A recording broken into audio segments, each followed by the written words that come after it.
जब एक सरकारी कार्यक्रम किया जा रहा था, सरकार के तमाम बड़े अधिकारी और मंत्री वहां मौजूद थे, तो इतनी बड़ी चूक, इतनी बड़ी लापरवाही कैसे हो गई? तो जब नेता के लिए टेंट लग सकता है, नेता के लिए कूलर और एसी लग सकता है, तो जनता के लिए क्यों नहीं लग सकता है? माननीय प्रधानमंत्री जी एक बड़ा सा कैमरा लेते हैं अपने हाथ में और 5 बड़ा सा कैमरा रहता है उनके पीछे, जो उनका और उनके कैमरे का फोटो खींचता है।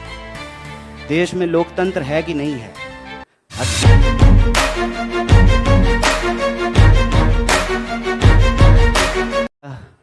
संवाददाता सम्मेलन या प्रेस कॉन्फ्रेंस 2 मुद्दों को लेकर के किया गया है।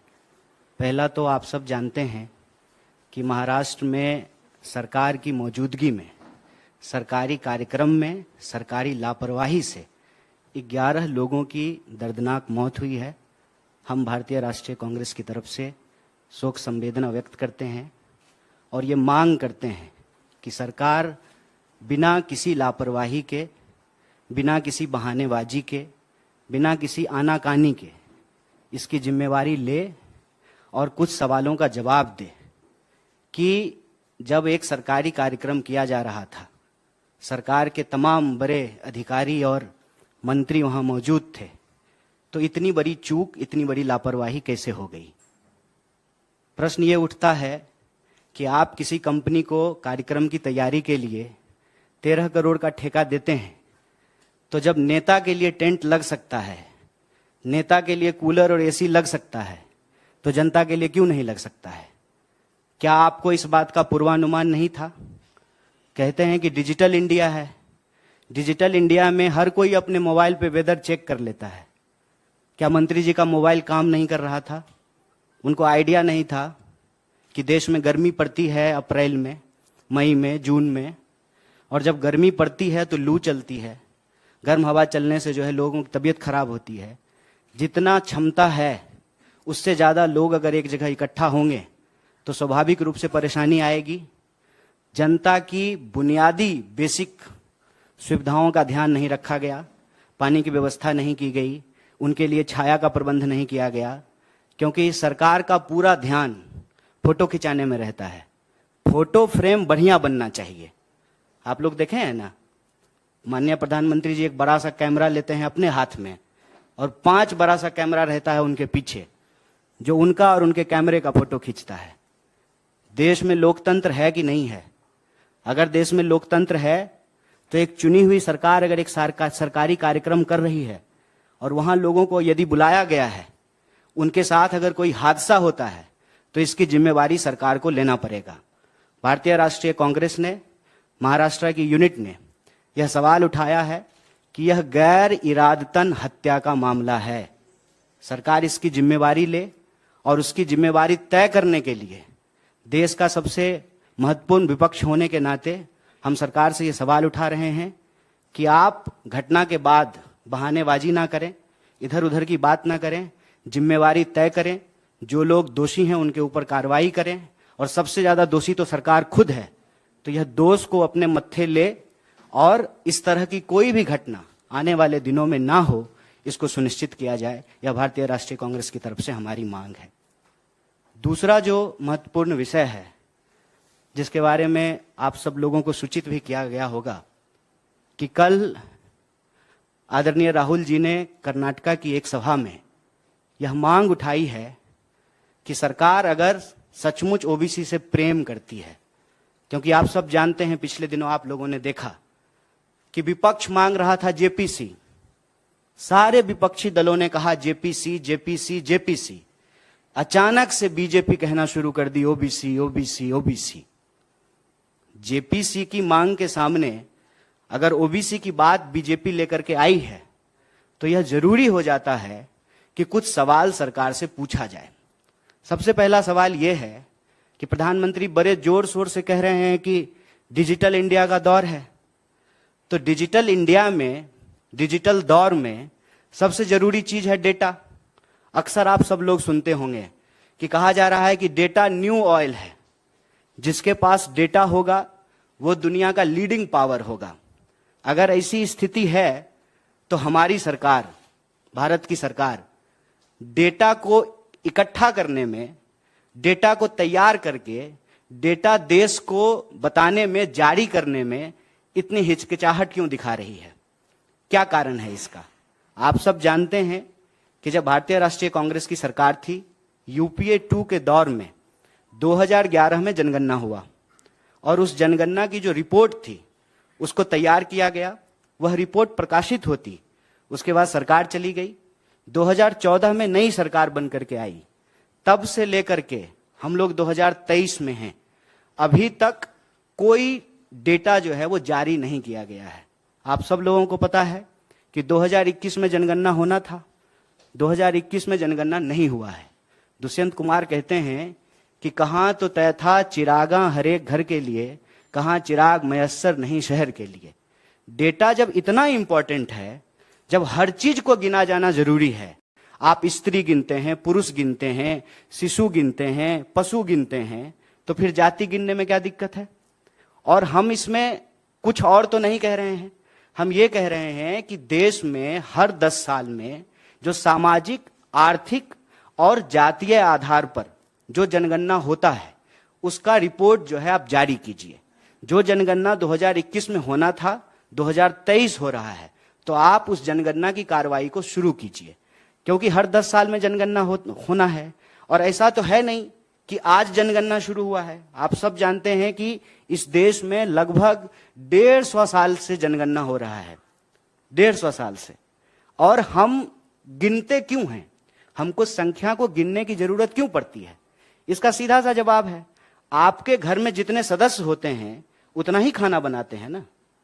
घर में अगर आप कोई दावत देते हैं तो जितना गेस्ट आपको एक्सपेक्टेड होता है उतना ही जो है आप भोज में खाना बनवाते हैं। जब आपके पास संख्या ही नहीं होगी तो किस आधार पे आप नीति का निर्माण करेंगे? कैसे जो है आप नीति का निर्धारण करेंगे? संख्या होना जरूरी है।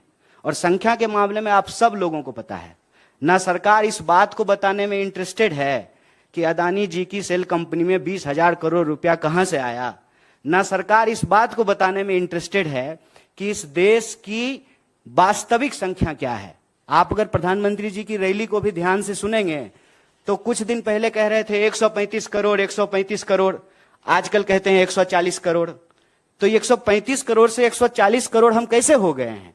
क्या सचमुच 140 करोड़ हुए हैं कि 139 करोड़ ही हो रहे हैं? ये आंकड़ा तो सरकार को इकट्ठा करना चाहिए, सरकार को ये आंकड़ा जारी करना चाहिए। और जब गिन ही रहे हैं, पेड़ गिन लेते हैं, पशु गिन लेते हैं, शिशु गिन लेते हैं, तो जाति भी गिन लीजिए। आज देश को आखिर पता तो चले कि किस वर्ग के लोगों की वास्तविक हालत क्या है। यह भी तो हो सकता है ना। सरकार ने ही किया है कि इस देश में 10% ईडब्ल्यूएस के आधार पर रिजर्वेशन दिया है और कांग्रेस पार्टी ने, भारतीय राष्ट्रीय कांग्रेस ने उसका समर्थन किया कि अगर आपके पास यह आंकड़ा है कि जनरल कैटेगरी के लोग भी गरीब हैं, अगर आप उनको मदद देना चाहते हैं तो मदद दीजिए। सरकार यह भी डेटा इकट्ठा करती है कि गरीबी रेखा से नीचे कितने लोग रह रहे हैं। इसके आधार पे आप बीपीएल कार्ड जारी करते हैं, इसके आधार पे आप उनको खाद्यान्न सुरक्षा देते हैं, इसके आधार पे आप प्रधानमंत्री आवास योजना के तहत उनको घर बना करके देते हैं। तो किसी भी सरकार के लिए आंकड़ा का होना जरूरी है। प्रश्न यह है कि आंकड़ा क्यों छुपाया जा रहा है? और आप सबने देखा कि किस चालाकी से यह काम की जाती है। राहुल जी ने चोर को चोर कहा। अब बताइए, चौ को चौ नहीं कहेंगे तो 100 कहेंगे? चोर को चोर ही तो कहा था। तो इन्होंने कह दिया कि ओबीसी का अपमान कर रहे हैं। प्रधानमंत्री अपनी रैलियों में जाकर के कहते हैं कि मैं ओबीसी से आता हूं। अरे तो आप ओबीसी से आते हैं तो बहुत खुशी की बात है, बहुत अच्छी बात है कि ओबीसी देश का प्रधानमंत्री बना है। यह इस बात को सुनिश्चित करेगा कि अब सरकारी विभाग में कोई भी पोस्ट जो है वो खाली नहीं होगा। जितना विभाग में रिक्तियां हैं, सारी रिक्तियां भर दी जाएगी। लेकिन रिक्तियां भरने से पहले यह जानकारी तो हो कि इस देश में लोगों की वास्तविक हालत क्या है, उनकी सामाजिक स्थिति क्या है, उनकी आर्थिक स्थिति क्या है, उनकी जातीय स्थिति क्या है। जात के आधार पर राजनीति करेंगे, जात के आधार पर वोट लेंगे, जात के आधार पर विपक्ष को घेरने का प्रयास करेंगे, लेकिन जाति की संख्या क्या है यह बताने की बात नहीं कर रहे हैं। और हम गिनने की ही बात कर रहे हैं ना। गिनने में क्या तकलीफ है? कहते हैं कि किसी भी राज्य का निर्माण कैसे होता है? 3 चीजों से होता है, संख्या, जमीन और संप्रभुता। तो संख्या तो पता होना चाहिए ना कि भारतीय राज्य की सीमाओं के भीतर कितने भारतीय रहते हैं, उनकी वास्तविक हालत क्या है, चाहे वो किसी भी वर्ग से आते हो। आज तो कोई भी ये नहीं कह सकता है ना कि रिजर्वेशन नहीं मिल रहा है। आज तो सबको रिजर्वेशन मिल रहा है। आज तो जनरल कैटेगरी को भी रिजर्वेशन मिल रहा है, ओबीसी को भी मिल रहा है, एससी को भी मिल रहा है और एसटी को भी मिल रहा है। और ये रिजर्वेशन तो बीजेपी नहीं दिया है। तो बीजेपी को यह बात स्पष्ट करना चाहिए। और आरएसएस के प्रमुख का कई बार आप लोग बयान सुन चुके होंगे कि वो कहते हैं कि हम रिव्यू करना चाहते हैं, रिजर्वेशन पॉलिसी का हम रिव्यू करना चाहते हैं। तो बिना डेटा का आप रिव्यू कैसे करेंगे? जब आपके पास आंकड़ा ही नहीं होगा तो आप क्या रिव्यू करना चाहते हैं? इसका मतलब यह है कि बीजेपी असल चाहती है कि गुड़ खाएं गुलगुल्ला से परहेज। मतलब एक वर्ग को कह दें कि नहीं नहीं, गिनने की क्या जरूरत है, इससे समाज जो है उसमें जात पात फैलेगा, समाज में जातिवाद बढ़ेगा। अगर ओबीसी बोलने से समाज में जात पात फैलता है तो प्रधानमंत्री अपनी रैली में जाकर के ये क्यों कहते हैं कि मैं ओबीसी हूं? विपक्ष जब जेपीसी की मांग करता है, जब राहुल जी चोर को चोर कहते हैं, तो सरकार क्यों कहती है कि आप ओबीसी का अपमान कर रहे हैं? अगर यह शब्द बोलने से, यह शब्द कहने से, इसको गिनने से समाज में जात पात फैलता है तो बीजेपी इसके आधार पर राजनीति क्यों करती है? बीजेपी को अपना स्टैंड क्लियर करना चाहिए। बीजेपी को देश की जनता को जाकर के बताना चाहिए कि आप जनगणना कराना चाहते हैं कि नहीं कराना चाहते हैं। और आप जनगणना कराना चाहते हैं तो जनगणना कराइए, जैसे बिहार में हो रहा है। अगर आप नहीं कराना चाहते हैं तो वो भी प्रेस कॉन्फ्रेंस करके देश को बताइए कि हमको देश के लोगों को गिनने की जरूरत नहीं है, सरकार को लोगों को गिनने की जरूरत नहीं है। उनका दोस्त जो है ना वो डेटा इकट्ठा कर रहा है, जिसके आधार पे जो है वो चुनाव की नीति बना लेंगे। लेकिन सवाल यहां सरकार की नीति निर्धारण का है। कितने लोग किस घर में रहेंगे उसी के आधार पे आप कमरा बनवाएंगे ना। एक जो है बेडरूम बनवाएंगे, बच्चा हो गया है 2 तो एक जो है चिल्ड्रन रूम बनवाएंगे, गेस्ट आते हैं तो एक गेस्ट रूम बनवाएंगे। किसी भी नीति का निर्माण आप डेटा के आधार पे करेंगे। सरकार डेटा जारी नहीं करना चाहती है और यह सवाल राहुल जी ने उठाया है, जो आज के लिए बहुत जरूरी सवाल है। और अगर आपको प्रेम है, जो आप दावा करते हैं और अपनी रैलियों में जाकर के बताते हैं, तो देश को बताइए कि देश में जाति के आधार पर लोगों की वास्तविक स्थिति क्या है। लोगों को बताइए कि आर्थिक आधार पर लोगों की स्थिति क्या है, सामाजिक आधार पर लोगों की स्थिति क्या है। इसका डेटा इकट्ठा कीजिए, जनगणना करवाइए, उस डेटा को जारी कीजिए, तब जाकर के पता चलेगा ना कि दुनिया में डंका बज रहा है जिस देश का, उस देश की असली हालत क्या है। हम भारतीय राष्ट्रीय कांग्रेस की तरफ से यह मांग करते हैं और हमारे राष्ट्रीय अध्यक्ष माननीय मल्लिकार्जुन खड़गे साहब ने प्रधानमंत्री को चिट्ठी लिखा है। उस चिट्ठी में यह जिक्र किया है कि हम दोनों सदन में इस बात को उठाए हैं कि 2011 में जो जनगणना हुई थी उसकी रिपोर्ट को आप जारी कीजिए। 2021 में जो जनगणना होना था उस जनगणना को अविलंब शुरू कीजिए। और जब एक काम हो रहा है, एक पंथ दुई काज हो जाए, जब गिन ही रहे हैं तो सब आधार पे गिन लीजिए।